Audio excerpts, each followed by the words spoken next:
పూరా లోకల్. గత ప్రభుత్వానికి ఈ ప్రభుత్వానికి తేడా ఏందండి?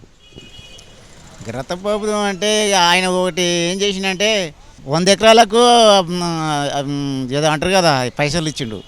ఈయనకు 10 లోపల ఇచ్చేస్తున్నాడు. అది కొంతమందికి ఇచ్చిలేదంట, కొంతమందికి ఇవ్వలేదంట. అయితే సచివాలయం ముందు ఈ మధ్య రాజీవ్ గాంధీ విగ్రహం అనేది పెట్టారు. అయితే అది పెట్టిన దగ్గర నుంచి కేటీఆర్ ఒక మాట అండు, మా ప్రభుత్వం వచ్చిన తర్వాత దాన్ని గౌరవ మర్యాదలతో తొలగిస్తామని చెప్పేసి, అంటే తీసి గాంధీ భవన్కి తరలిస్తామని చెప్పేసి అన్నారు. మరి వీళ్ళు బొమ్మల గురించి మాట్లాడుకుంటారా, జనాల అభివృద్ధి గురించి మాట్లాడుకుంటారా? బొమ్మల గురించి మాట్లాడుకుంటే ఏం ఉపయోగం ఉంది?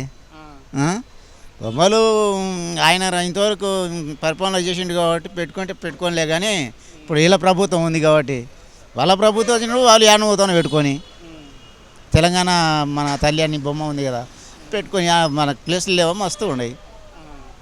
అయితే ఇప్పుడు చూసుకున్నట్టయితే కాంగ్రెస్ ప్రభుత్వం వచ్చిన కాడ నుంచి పేర్లు మారుస్తుంది.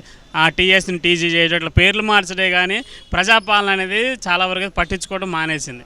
మరి ప్రజల అభివృద్ధి ఎప్పుడు చూస్తుంటారు గవర్నమెంట్? ఏమో సార్, మాకైతే ఆటోలకైతే చాలా దెబ్బ ఇస్తుండ్రు.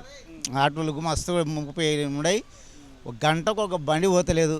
పొద్దుగాల నుండి ఇది సంపాదించిన 34 ప్రభుత్వం వచ్చిన తర్వాత మీకు అన్ని ఆటోలు ఉండే గంటన్నర పడుతుంది ఒక బండి పోవాలంటే. మరి మీ ప్రభుత్వం ఇప్పుడున్న ప్రభుత్వం మీకు ఏమి అంటే పథకాలు కానీ అట్లాంటివి ఏమి ఇస్తా అని చెప్పలేదు?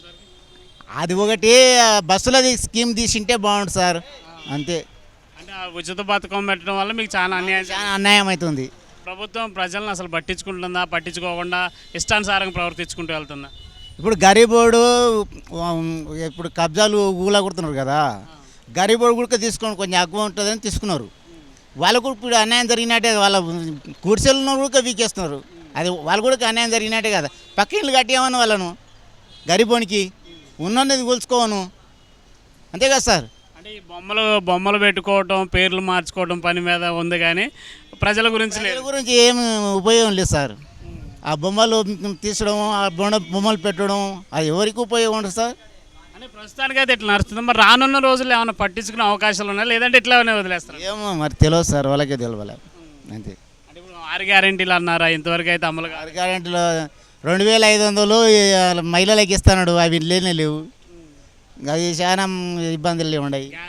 గ్యాస్, కరెంటు బిల్లు అంటే ఇంకా అది ఏది లేదు. ఈ రాజకీయ నాయకులు మా పార్టీ గొప్ప అని అనుకోవడమే తప్పి మనకు ప్రజలకు ఏం చేసేది లేదు. వాళ్ళు అంటే వాళ్ళ పదవుల కోసం, వాళ్ళ సీట్ల కోసం అంతే.